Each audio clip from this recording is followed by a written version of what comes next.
Okay, hey everyone, thank you for joining us for this week's Webinar Wednesday. Got a really exciting one for you today.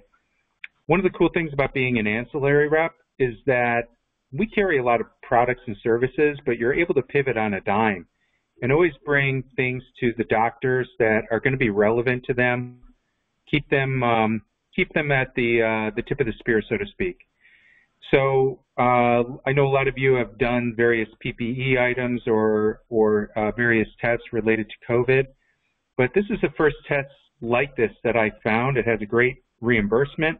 It's priced affordably, and I just have a feeling that this is going to be one of the easiest one-call closes that anybody could make right now. In fact, I almost think this is a good virtual sales item that you guys could promote, through email campaigns or through, whatever techniques you guys use for virtual sales. But this should be a real easy sale for you. So today we have on Joe and Kevin from Diagnostic Solutions Group in New York City, and they are the ones who brought this on board. We are adding this program as we speak. You're going to see the new listing up on every ancillary. By the end of this call, that will be live. I also have an email template ready to go. That's going to be loaded into the CRM, and then Jerry is going to be working on updating your affiliate website to also have this reflected on your website. So I'll have more information about when that is going to go live.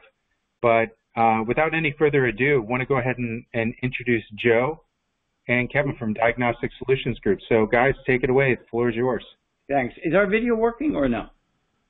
Yeah, we see your screen there with the multi-analyte future differential diagnosis. Okay, so thanks for the intro. And as Mike said, this is a multi-analyte test, so it does COVID and influenza A and influenza B all in 15 minutes from a single swab. So we'll go through it quickly. The test, this is the test itself. And it's the only one that has FDA approval. Now, there are FDA approvals for PCR, but not for rapid tests. If you need a copy of the EUA or instructions for use, whatever, of course, Mike could supply it or we could supply it. The control line, influenza B, influenza A, and COVID. Made in USA, one swab, 3 viruses. And then the sensitivity and specificity is phenomenal for a rapid test, for any test actually. It's phenomenal. And then the results are in 15 minutes, very easy to use, and it's room temperature. There's no special storage required. Okay. The kits come in tests, 25 tests per box, and you get everything you need, absolutely everything, including controls. All right. So. What's the patient's spec? I'm sorry? That was the video starting to play. Oh, okay. I was going to just show you a very quick video. I'm sorry. Let me get back to that. Let me start from the beginning. Here we go. Once the patient's specimen has been collected, open the foil pouch and remove the test device. Place it on a level surface and label the device with the patient's identification. Remove one extraction reagent capsule from the strip and tear off the tab to open. Squeeze the reagent capsule firmly to dispense all of the reagent into the sample well of the test device. Insert the patient's specimen swab into the swab stem prongs in the extraction well of the device. Rotate the swab 3 times in the same direction to mix the sample. Allow the swab to stand in the device to incubate and set a timer for 1 to 2 minutes. Then, rotate the swab again 3 times. Remove and discard the swab. Slowly raise the test device on its flat end to an upright position and allow to stand for 1 to 2 seconds. Gently tap the cassette on the counter to ensure all of the liquid flows from the extraction well into the hole of the test device. Lay the test device back down onto a flat surface and set a timer for 15 minutes. Read the results at 15 minutes. Do not read the results after 15 minutes. Reading test results. For accurate test result interpretation, it is important to refer to the detailed information in the package insert. All valid test results will have a reddish-purple line at the control position of the test device. If there is no line at the C position of the test device, the result is invalid. A positive test for influenza A will have a line at the A position of the test device. A positive test for influenza B will have a line at the B position of the test device. A positive test for COVID-19 will have a line at the COVID-19 position of the test device. A negative test will have no line at the B, A, or COVID-19 position of the test device. The test line may vary in shade and intensity. Even a faint line must be interpreted as a positive result. Okay, pretty easy. Now, as Mike said, in terms of reimbursement, it's got a phenomenal profile. The reimbursement is between $94 and $101. And unlike most of these composite tests where AMA comes up with a panel price, they're actually allowing the sum of the three individual reimbursements plus the patient intake of $23. So it comes to around $100 on the reimbursement side. We already have gone through this. The nice thing, as you can see, is that the liquid is right here. You don't have to worry about measuring. There's nothing to measure. You don't have to measure drops or anything like that. All you have to do here is just put the entire content of that little squeeze container in there, and you're done. In terms of right now, it's approved for nasopharyngeal, and we have pending for mid-turbinate, which is only going in about an inch. We should have that approval very shortly. The FDA has given us the go-ahead that we will get that approval shortly. In terms of reading the test, we've gone over it. And then, there's always a caution. If you start getting co-infections like we saw in South Africa, when you have possible combinations like this, they want them to be confirmed with something else. I mean, obviously, if someone walks in and is positive for everything, it should be confirmed with a PCR or something else. In terms of the season, according to data that we have projections for this fall and next year, this looks like COVID is going to be at the beginning first, and then flu will come in sometime in September. And we're here right now, and COVID is starting to come up, as you know, and then influenza is going to hit sometime November, December at the peak level. It's going to drop, and they'll almost be coterminous. Influenza, at least the projections from CDC right now, that COVID and influenza will end almost at the same time. An interesting fact here is in terms of why are there issues with vaccines and why are there breakthrough infections. So just so you know, I'm a neurophysiologist, and so I'm always involved in the science part of it. And 30 million Americans do not develop full immunity anyway to start with. And this is a list: cancer patients, arthritis patients, any of these people, irritable bowel, Crohn's, transplant. The second problem here is after you get the shot, your IgG levels will go up quickly, and then they will start to fall down, but not down to this level again. And so it's cumulative, and then this is your next level. But they do start to drop again. So you have a couple of issues that come up. One of them is there's a point below which you're going to get breakthrough infections. And the second thing is, of course, the variants like Delta. This test has been validated for lambda and Delta variants, so there's no issues with that. And everyone can see lately, in the news almost every day, coverage about breakthrough cases, whether it's the Olympic sports teams. Correct. The Yankees, it doesn't matter. Very high visibility to the beginning of the wave of breakthrough cases. Right. In terms of markets that we have sold in or are currently selling in, obviously hospitals, GPOs. We have some municipalities that have a waiver that are using it, doctors' offices like crazy, and especially urgent care centers. Nursing homes are using it, especially because they want to try to prevent community-acquired pneumonia. So they're interested in the flu very much interested in influenza versus COVID. Because also we're hoping by next year sometime there'll be therapeutic agents, which will make this even more valuable. Because at that point you can go to the doctor's office, as you know, with a waiver, even the receptionist can give you the test.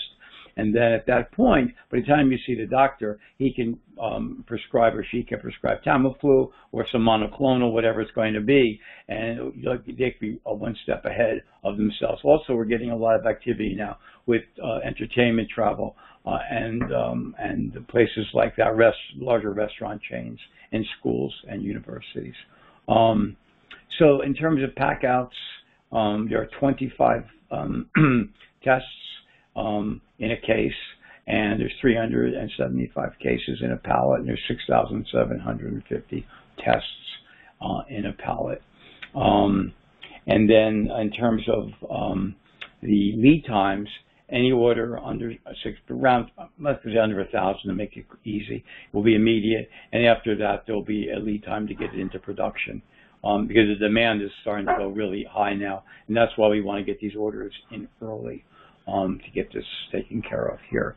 And one of the things that becomes really important is to get reoccurring orders, because if we put the reoccurring orders in now and they're part of the production schedule, then your customers can be assured that even during the peak time, if they put in their orders now, they're going to have their orders filled throughout the peak because they're going to be first in line for production.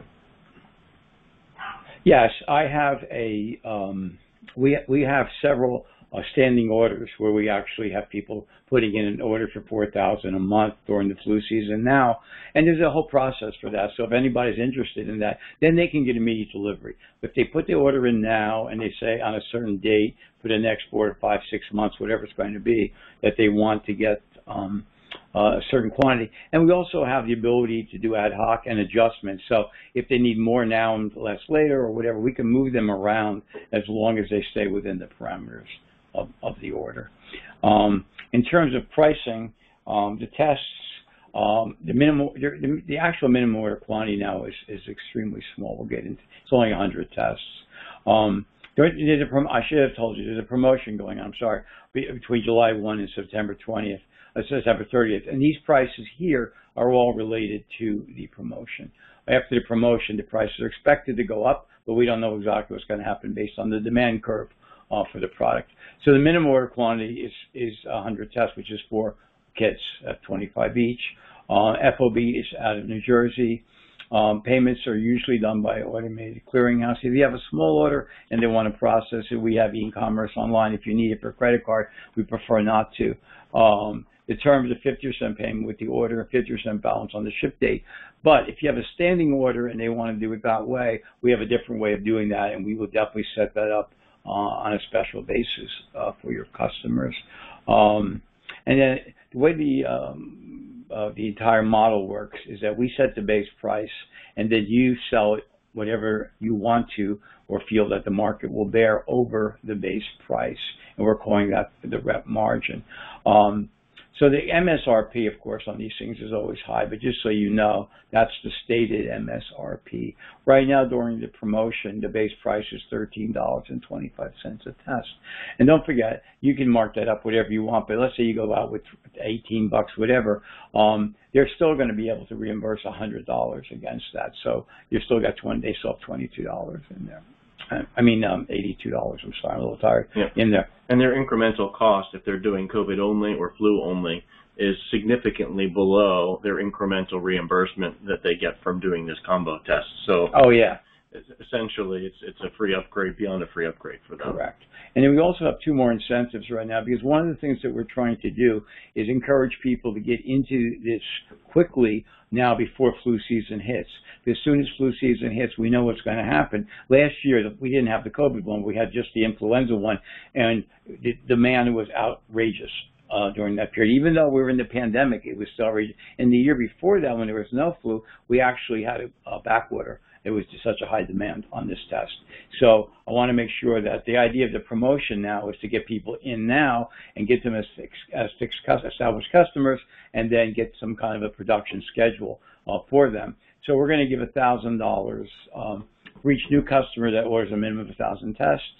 And then if you hit 10,000 tests, which we're calling the high volume threshold, we'll get 50 cents back on each one. So on the 10,000 minimum, you get $5,000 back at the end of the month.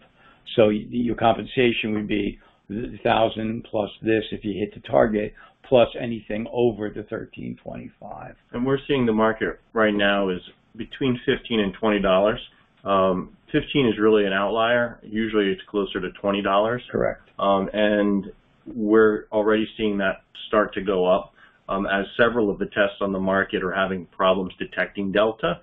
And since this Yes, test that's is true. certified to be able to detect Delta, a lot of the other tests in the market we're expecting will drop out. Well, some of the more expensive ones, like a Loom, cannot detect it at all. Yeah. It failed completely. And so some of the opportunity that you may have in the field is to switch a doctor and say, okay, does your current test for Delta? And the doctor might say, well, gee, I don't know.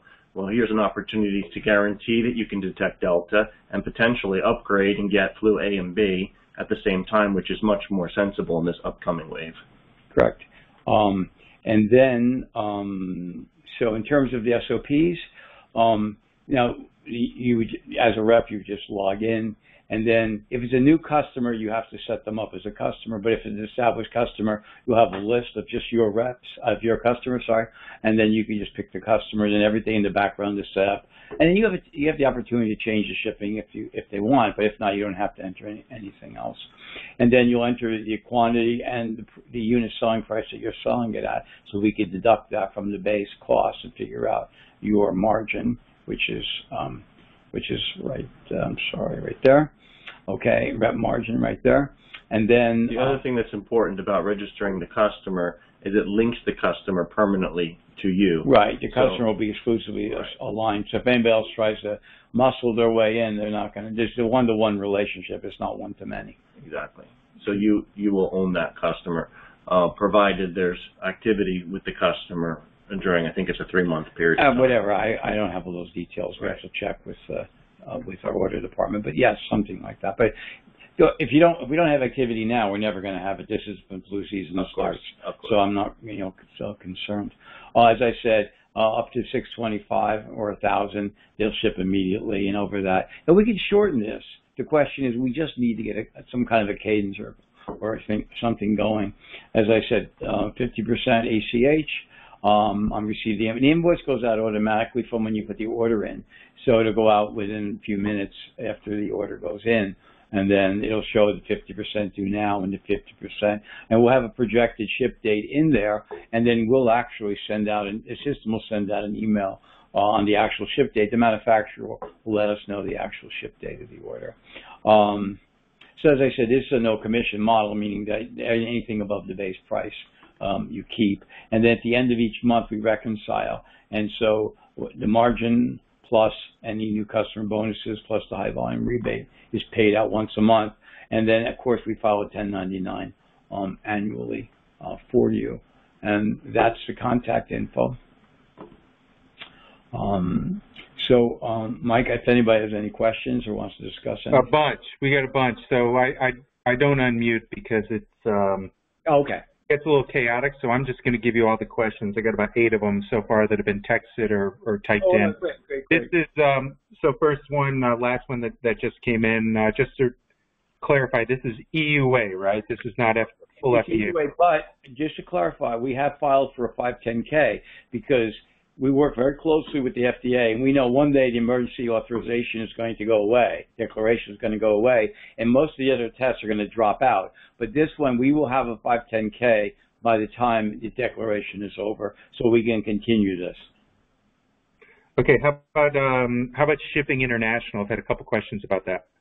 We can definitely ship international. International pricing is, the unit cost is less. I would have to get it for you. And it's region dependent, so they'll have to let us know what country they're going after, what market. Someone just texted me about Mexico. Would you be able to just give me an idea for Mexico whenever you get a chance? Yeah, I'll send it in to you. The only thing that, we do a lot of work with foreign countries, and of course there is a regulatory issue about getting it registered or approved by the FDA equivalent, like on Visa in Brazil, places like that. So they would have to make sure that we could export it from here, import it into that country. But once that's approved, of course, we can ship it anywhere in the world, and we do. And we can help facilitate that approval process. No problem. We're set up with a company, UL, and the Underwriters Lab has a division called the Emergo, and that's all that they do is help get that through, and we work with them all the time. So if anybody wants help setting it up or getting it into a country, we will be more than happy to work with them on that. Okay, if you could just get back in touch with me with an idea about Mexico, so I'll get back in touch with that. I'll definitely get it back to you tomorrow. Okay. Another question just popped in about, could you just go back over real quick about the accuracy of the test? Sure. Let me just get back to, there we go. Ding, ding, ding, ding, ding, ding, ding. Okay, there we go. Mm-hmm. Now, I got to just give you a little bit of a sidebar here. This is the accuracy for COVID. The accuracy for influenza varies based on the strain. That's why it's not in here. It's very accurate, and we've been on the market with the influenza test for years. But because the strain varies from year to year, so does the results. So if you want that, we have the data for the last 10 years. If anybody wants to see influenza data, I can give it to you. In terms of the... Well, it's clearly a market leader in both no, it is. flu market and for the... In terms of sensitivity, so sensitivity obviously means that you're going to detect the virus if it's there, and so that's false negative. And specificity is 100%, so you're not going to get any false positives. So you're not going to, it's not going to cross-react with HIV or anything like that. And, you know, people think PCR is much better than this, but in reality, PCR is not much better than that. At the end of the day, there are too many variables in PCR. The issue with all of these rapid tests is that the sensitivity is peaked within a few days after the exposure. There's a period of time where it takes for the virus to replicate. So all of these tests are most sensitive after 2 or 3 days after exposure, not on day 1 and 2. And that's not true with PCR. PCR can detect a little earlier. That's the difference. And later. And PCR will still throw a positive result well after someone's contagious. And that's the problem with it. And that's the big controversy right now is you only have some fragments of RNA sitting around. We go through more than 30 cycles on the thermocycler, and we say you're positive. No, I'm recovered. I just have some virus particles floating around, and you're amplifying them. So, you know, that PCR is not a be-all and end-all in these anymore. This test will definitely... Well, I'm sure if you amplify it enough times, you could probably find the Black Plague and leprosy on anybody, you know? I'm telling you, when we were looking at the studies from environmental surfaces, they were finding this stuff like 2 weeks later, you know, and then they found out it was completely not viable. It couldn't do anything, you know, so you got to be really careful with those tests. Yeah, I've heard some a lot of chatter about that. Have you guys heard anything about how insurance reimbursements might be or coverage might be impacted for PCR tests?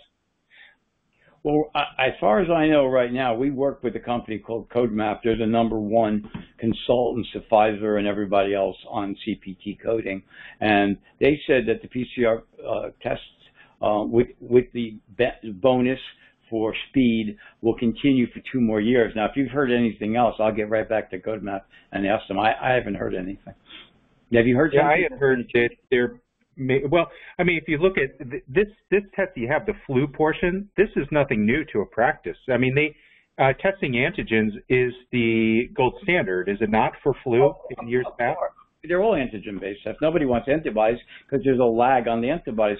The only time that works is things like HIV, where you can be infected for a long time and be asymptomatic, right? But right. The only thing that's really new here is that you're combining this with COVID, so they only have to do 1 test. Correct. We get 3 results. That's the big thing. Right. The other thing is the collection time, because if you do 3 tests, you have to do 3 swabs, which is uncomfortable for the patient, and then you have to wait about 15 minutes apiece, so you're almost an hour to process this person, and that's the benefit. All right, we got more questions. I'm going to go quick because I still got about 7 or 8 questions to go here. Okay, let's go. Okay, so somebody else asked about, you said there's a strict time limit. At 15 minutes, you check it. What happens if they go beyond that 15 minutes? They got to take a new test? No, the problem is with all of these tests, HIV, all of them. I worked on all of them.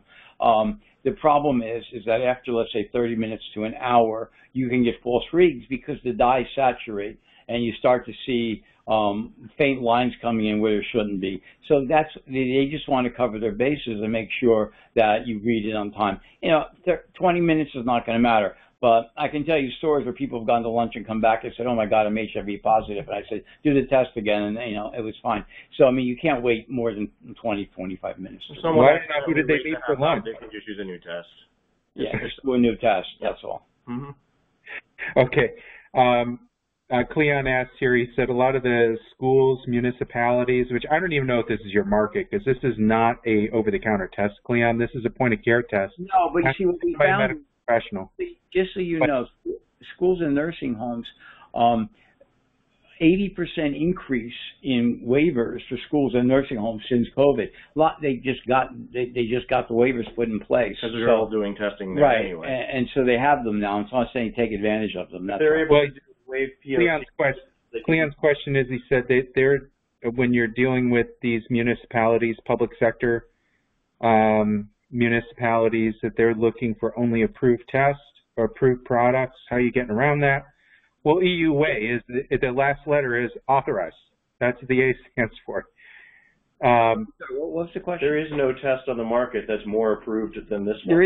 There is nothing on the market with COVID that has a 510K, because it takes up to 2 years to get one, and we would have missed the pandemic. So that's why they had the EUA. Any school, if they're doing testing, they're doing it with an EUA test. Even the PCR tests have EUAs. There's not a single PCR test on the market with a 510K. Not one. Somebody else is asking about margin. I think I can answer that, guys. This is this market, you have to keep your ear to the ground because prices do go up and down. I mean, we've seen that with gloves. We've seen it with everything else. I would say right now, in agreement with Kevin, if you have a really high volume client, a hospital, someone like that, then obviously you're going to want to price it in the low end. But if you're dealing with a small practice who's just going to order 100, a couple hundred, whatever, then you could probably price that closer to $20. But that's probably your range there, $15 to $20. Right. And it's not going to have a huge impact on them, because $10 per patient for a small practice times a few patients isn't going to matter. But as you said, a big hospital system, it could be $20,000 or $30,000 difference. That makes a big difference to them. Right. So it's all volume. And ideally, like you mentioned earlier, just to reiterate, ideally you want to lock them in and say, hey, you're going to need this throughout the season. Correct. And the problem is, just like we've seen with other PPE items that are in short supply, nobody's thinking about it right now. But if you look at his graph that Joe pulled up, that's because flu season hasn't hit. If we had flu cases coming in, there you go. So you can see here, come maybe mid-September to getting into October, and definitely getting into the holiday season, you're going to have a lot more patients with flu. Then everyone's going to be clamoring for these tests. That's why it's the perfect time to get in right now and say, how many kits do you need, and how many kits do you think you're going to need to get through the season, and we'll put in a standing order for you. The other thing I'll guarantee you commission going forward. From data that we have gotten, internal data from some of the larger hospital systems, what they're afraid of right now is so many people, only about 50% of the country used to get influenza shots. They're afraid now, because they've already gotten COVID shots, that very few people are going to get flu shots. And therefore, you're going to have a lot more flu, plus no more social distancing, and you have no more contact tracing, nothing. It's all gone now, right? No more masks. The habits are moving back in the direction of no mask, especially if they have the COVID-19 vaccine. So now, if they're not masked, maybe even last season they didn't have a chance. I just want to mention one thing that just came out from internal CDC document, that people who had asymptomatic alpha, the original form, had very little virus shed, and they couldn't spread it too well. The Delta has an extremely high, almost 250-fold increase in the amount of virus. So even if you're asymptomatic, you can spread it. So doctors really need to know whether or not the patient has flu or COVID, because if they do, they can spread it to kids and other people.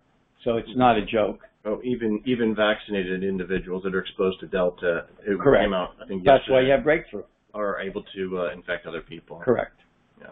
Yeah. So you're gonna. Is it possible to be co-infected with COVID and one of the flu strains? Absolutely. Oh my God! You can have all three. When just so you know, Mike, when COVID first hit, it was March of 2020. We were going into spring, but South Africa was going into this flu season, and they got double whammy. And we were shipping to South Africa, and the problem was they had co-infection, flu A and COVID, flu B and COVID. They had tons of it because they weren't ready at all for any of it. And flu came up at the same time that the pandemic came up. And that's where we're getting our modeling from. Yeah, and obviously the patient presents very similarly, right? Do I have flu? Do I have COVID? I was vaccinated, but it was a long time ago, but now I'm sick. What do I have? And so this gets to the bottom of it. And that's where this curve comes in, though, too, because people like myself being in healthcare, we got vaccinated in January. We're going to be almost a year into it. Our IgG levels are going to start to be pretty damn low. So if they don't have a booster shot with variants in it, the probability of people walking into a doctor's office with COVID is not going to be low anymore. Yeah. You know, I was looking at a chart, a graph of the Spanish flu. Oh my God! And that was actually a 2-year pandemic. And the second peak was a nightmare. Well, the second peak wasn't as big as the first peak. It was about, I don't know, 30, 40% something of what the original peak. But yeah, same thing. It came back with a vengeance, and it came back. They didn't think it was going to come. That's what I'm saying. All of a sudden, right. The peak came right back in. Yeah. So and then it petered out after the second year. So it's very likely that's what's going to happen here. And then you have a flu season where not as socially distanced, like you said. And I guess that was one of the benefits of the lockdowns and everything is we did see a huge reduction in flu cases last year, but that's certainly not expected to be the case this year. But also, one of the things is that when I worked on Tamiflu for 2 years at Hoffman LaRoche, and most of the variants of flu are not viable, they die. But increased functionality variants seem to be more prevalent in COVID because we're getting those that either attach better to the receptor, so they're either much higher rate of transmission, or they have more serious problems. So this is not like the Spanish flu where they eventually will run out of steam. These variants seem to be getting worse and worse with each pass. So I think that's going to be another big issue here. Yeah. Well, okay. Well, I think that's it for the questions. Guys, if you hold tight for about an hour, I will have this out to everybody along with the listing so you can connect directly with DSG. And they could get you set up in their portal. Someone just put something in here. Mike Manns. The Acula Flu A/B test is U.S. FDA 510 cleared. Do you guys know about that? Acula. Okay. That's just a flu test. There are flu tests that have been around for years. No. And let me clarify. The flu component of this has a 510K. Yep. It's been on the market for years. That's what I said earlier. It's only the COVID portion that has. Oh, gotcha. Okay. Right. Well, there you go, guys. So I don't think you're going to run into a lot of objections regarding regarding that at all. Okay, well, you guys are going to get a head start on this because I haven't heard of it, and I've mentioned it to a lot of people. They are not familiar with the test. Everybody I've talked to so far seems really excited about it. So, and Mike, I should mention one thing. The company, that Princeton Biomeditech, they have over 60 510Ks. So they know what they're doing. This isn't like some of these COVID guys who, they were selling peanuts yesterday and all of a sudden they apply. They don't know what they're doing. So they already have the 510K. So this is definitely going to go ahead. It's going to be one of the few that's going to be left over after the emergency declaration is over, which is really important because we can keep selling it, right? The other ones, we have to retract them from the market. Okay. Yeah, someone's putting in about this Acula test that it does test for COVID-2. It's a 30-minute test. Yeah, there's going to be more competitors that come out, guys. There's no doubt about it. But this will give you a head start. And there's room for more than one brand. Let's be honest. You're going to have a demand for probably in the tens of millions this year, maybe even hundreds of millions of these tests that get used. But I got to tell you one last thing, Mike. In terms of competitors, I said this to you earlier. Because the A and B are already pre-approved with a 510K, it was much easier for us to get the approval, the EUA on this.